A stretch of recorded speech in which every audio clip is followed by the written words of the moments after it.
बिस्मिल्लाहिर्रहमानिर्रहीम। अस्सलाम वालेकुम डियर स्टूडेंट्स, मैं हूं मोहम्मद शिराज बहादुर और आप लोग देख रहे हैं मेरा YouTube channel learn with Shiraz बहादुर।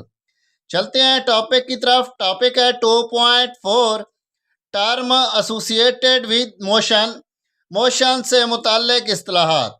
सबसे पहली टर्म है position. The term position describe the location of place or a point with respect to some reference point is called position। ये जो टर्म पोजीशन है ये डिस्क्राइब करती है किसी भी जगह को, ये जगह की लोकेशन को या किसी भी पॉइंट को जिसका कुछ क्या होता है, सम रेफरेंस पॉइंट होता है। ये किसी जगह की या पॉइंट की का खसूसी मकाम या रेफरेंस पॉइंट से फासले को क्या करती है, डिस्क्राइब करती है।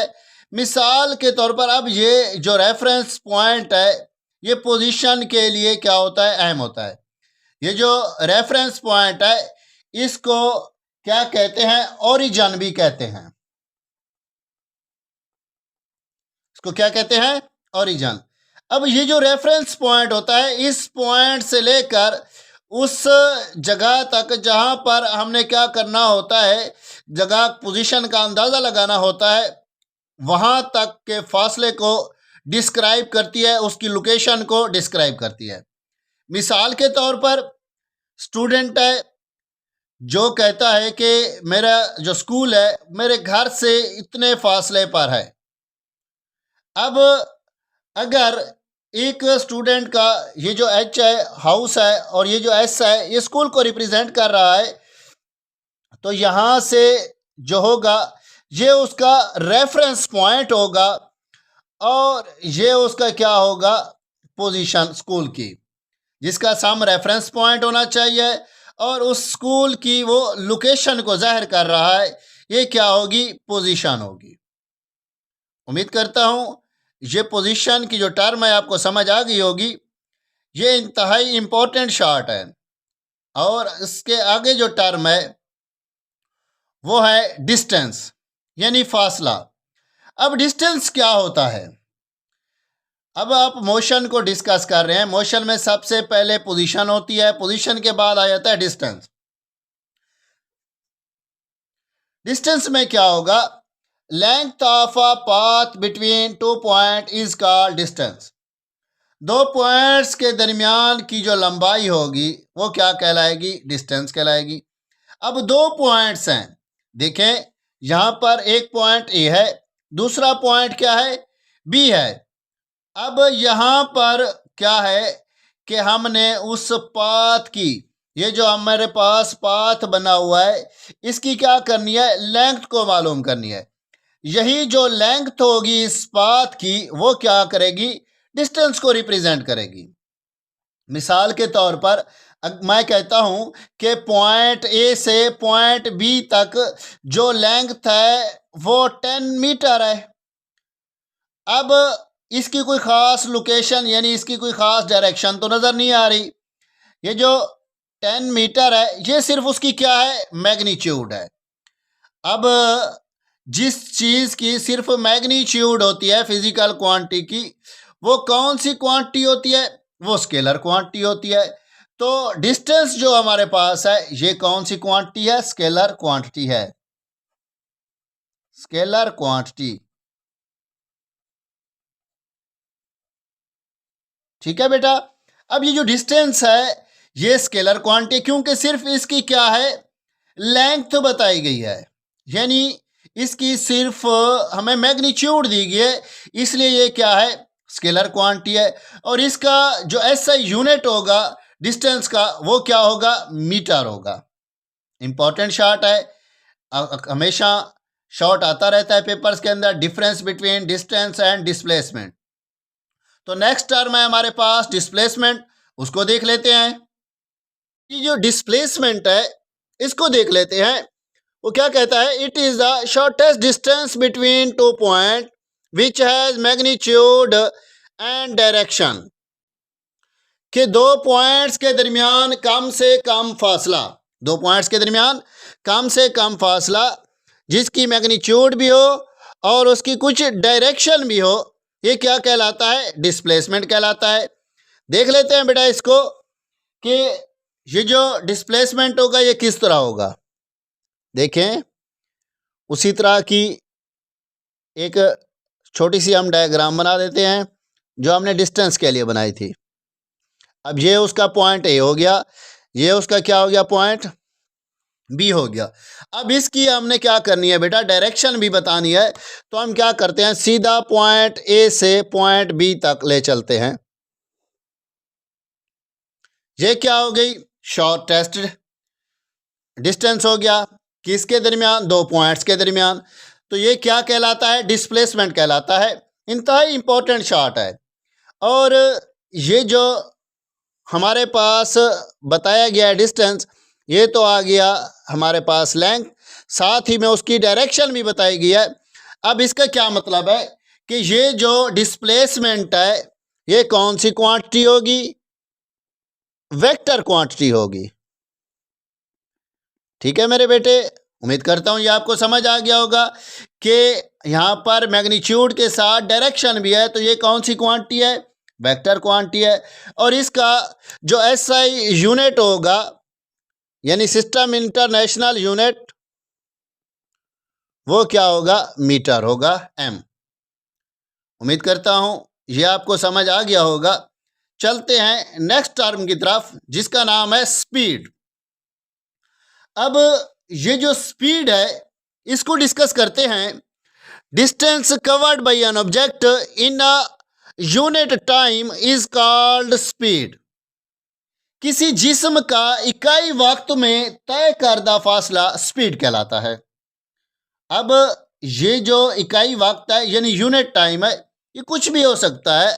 1 सेकेंड भी हो सकता है, 1 मिनट भी हो सकता है, 10 मिनट भी हो सकता है, हावर में भी हो सकता है। तो इसका जो फार्मूला होगा उसको देख लेते हैं कि इसका फार्मूला क्या बनता है। तो ये जो स्पीड है बेटा, स्पीड क्या है, डिस्टेंस कवर्ड। तो लिख लेते हैं, स्पीड इज इक्वल टू, क्या आएगा, डिस्टेंस कवर्ड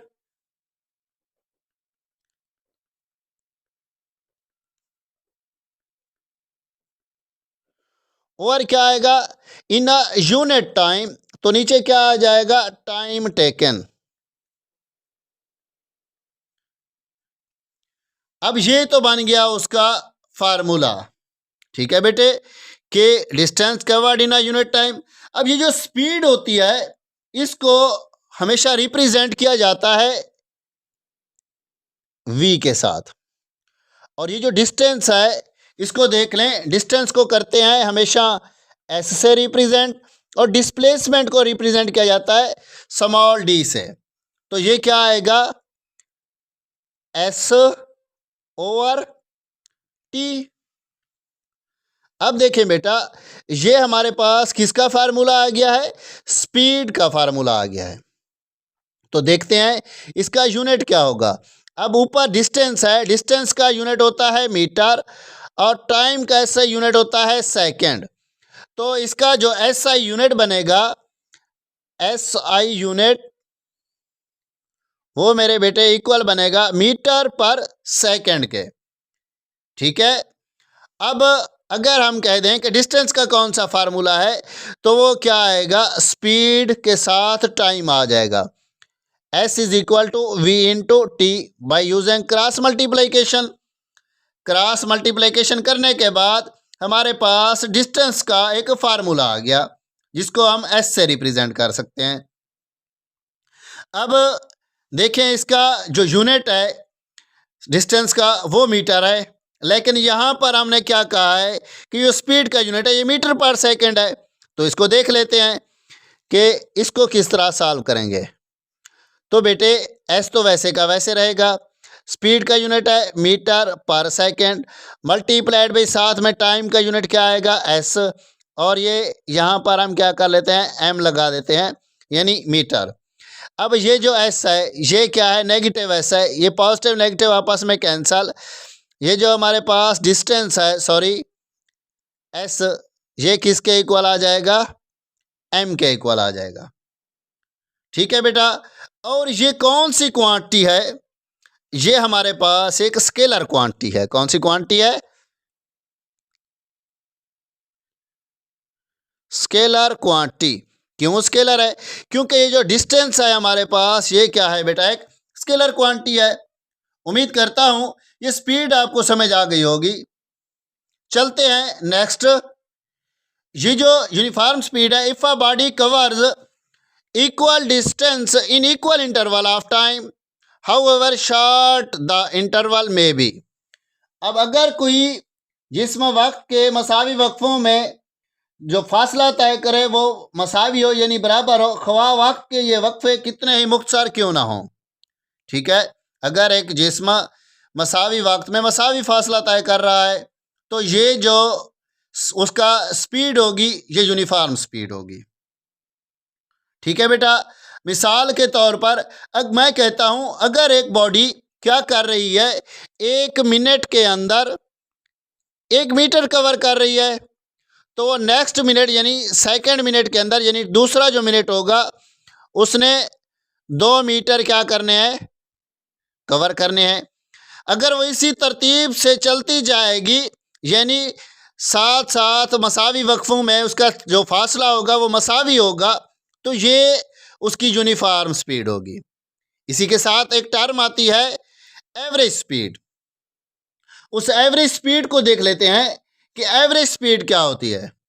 ये जो एवरेज स्पीड होती है ये होती है बेटा कि अगर कोई जिस्म क्या करे कि वक्त के मसावी वक्फों में मसावी फासला तय ना करे, if a body covers if a body does not cover equal distance in equal interval of time, तो वो जो स्पीड होगी वो हमारे पास कौन सी स्पीड होगी? एवरेज स्पीड होगी। देख लें बेटा, if a body does not cover equal distance in equal interval of time then this speed is called average speed. लिख लेते हैं, if a body does not covers equal distance in equal interval of time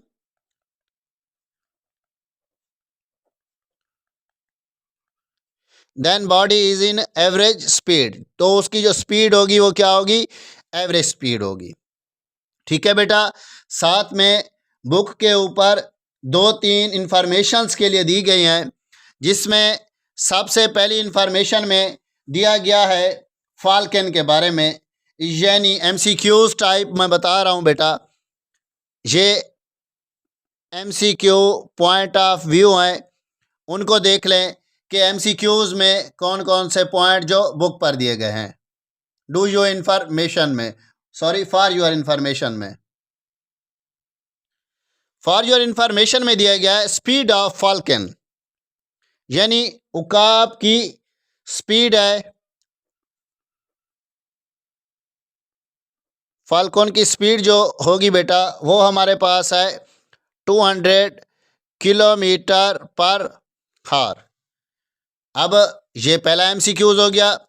दूसरा MCQs है बेटा, चीता की speed बताई गई है, स्पीड ऑफ चीता, तो उसको देख लेते हैं। स्पीड ऑफ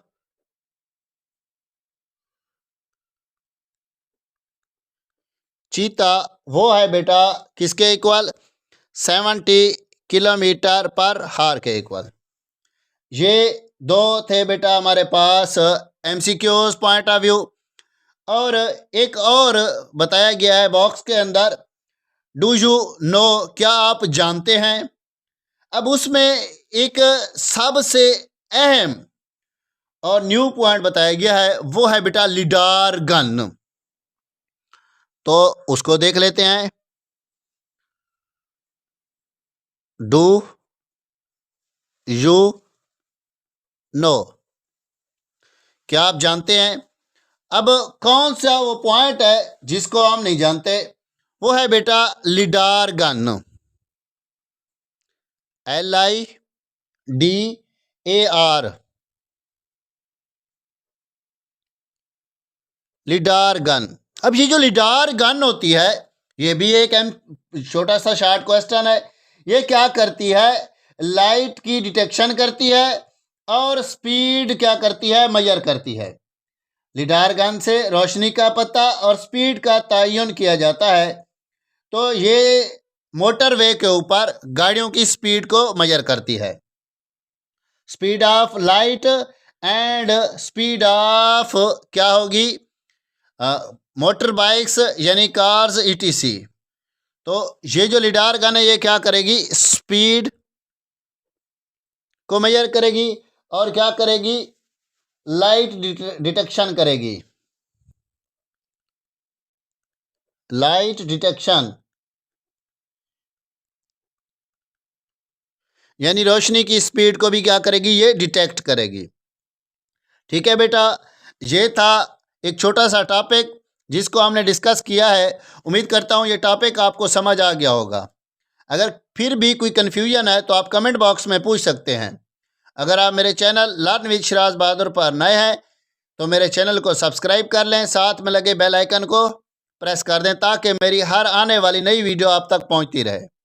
मिलते हैं नेक्स्ट वीडियो में नेक्स्ट टॉपिक के साथ। तब तक के लिए इजाज़त चाहता हूँ। दुआओं में याद रखिएगा। खुदा हाफिज़, जज़ाकल्लाह।